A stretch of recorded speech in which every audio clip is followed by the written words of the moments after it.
The president wading into the growing firestorm surrounding him over fairness at the IRS.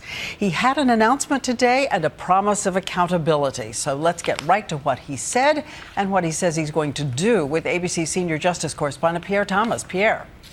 Diane, the president announced that the acting IRS commissioner today was forced out. He vowed more changes are coming and that IRS officials could soon be fired. I've reviewed the Treasury Department watchdog's report, and the misconduct that it uncovered is inexcusable. It's inexcusable, and Americans are right to be angry about it, and I am angry about it.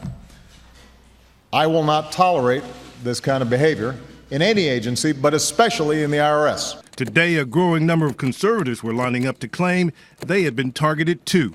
Conservative Christian preacher Franklin Graham suggested the IRS audited his charities after he stood up against gay marriage. In a letter to President Obama, Graham said, "I write to inform you this profiling by the IRS was not limited to conservative political organizations.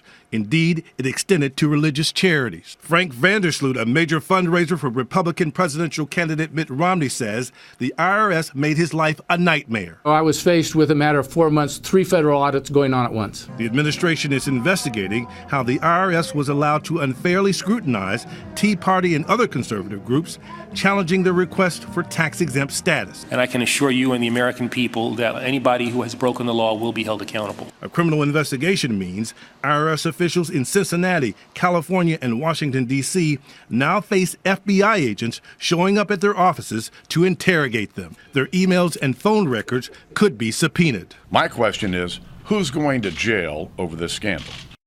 The president called for new leadership at the IRS and new safeguards.